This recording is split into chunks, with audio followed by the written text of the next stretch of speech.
Okay, our next step, once we've got our top glued on, we're going to go ahead and fit the neck. And at this point all I've done is go ahead and bolt the neck to the body so that we can start to look at some things.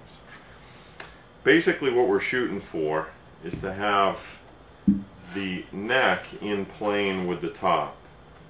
And we need to make sure that this point is in plane with the top. So if I put this straight edge over the top, you can see that that nut position is pretty much right dead in line with the top, with the straight edge on the top.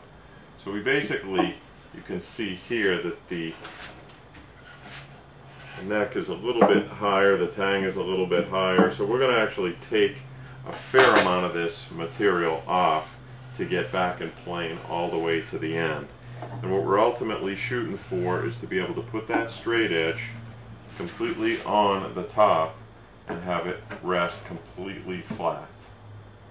Okay, so that's going to take a little bit of work. Some of it we can do, in fact most of it we can do right on the guitar. And we can take an 80 grit block if it's real close, or you could actually take a hand plane. You'll notice that there's an insert here. If you do use a hand plane, make sure you don't plane in this area so you don't damage your blade. But sandpaper will cut right through that. That's pretty soft. But again, we're just going to sand this area in here, feather it into the end. And once we have that straight, we'll be ready to glue the fingerboard. Okay, at this point, this particular tang on the on this body, sitting a little bit high. It's by probably a 1/16 of an inch. So to just make quick work of this, we're going to use a block plane, and again my height on this end, the nut end, is sitting right where I need it to be. So all I'm trying to do is feather in from about this point up to the end. So you'll also notice that I have this block that's contoured for the back side of the neck. You really want to prevent a lot of stress here, which creates a lot of stress on that headstock joint, and you do run the risk of breaking that headstock joint, which you don't want to do. So having a little block that cups the back side of the neck will give you plenty of support. And all I'm doing is just trying to take off even amounts off both sides of the neck. And again, all I'm doing is feathering. Hopefully we can get flush with the top side of the guitar here pretty quick.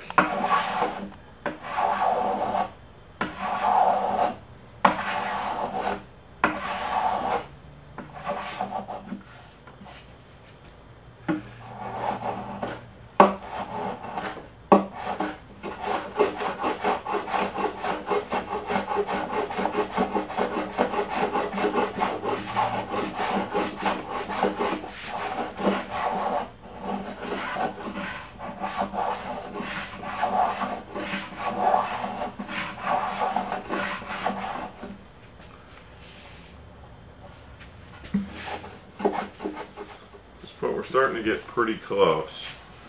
Once you start getting close, you switch to your 80 grit and then sand the rest flat.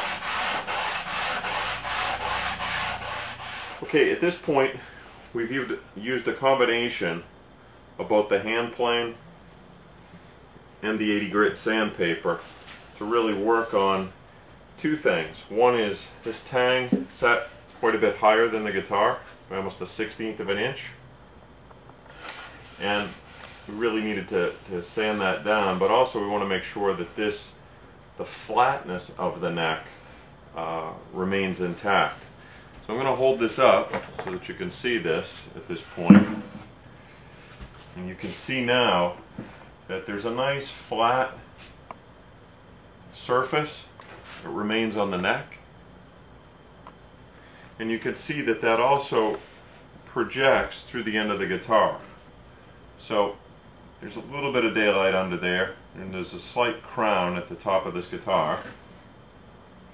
But for the most part, you're pretty straight across the flat top of the guitar.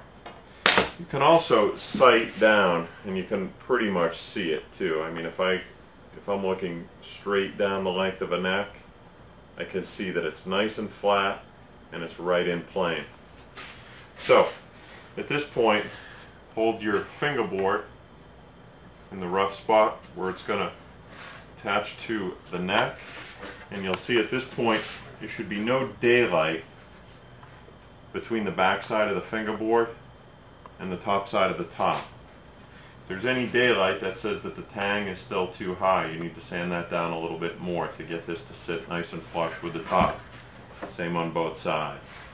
So at this point, this is ready. The neck is completely fitted. We're going to pull the neck off, I'm going to fit the truss rod and glue the fingerboard.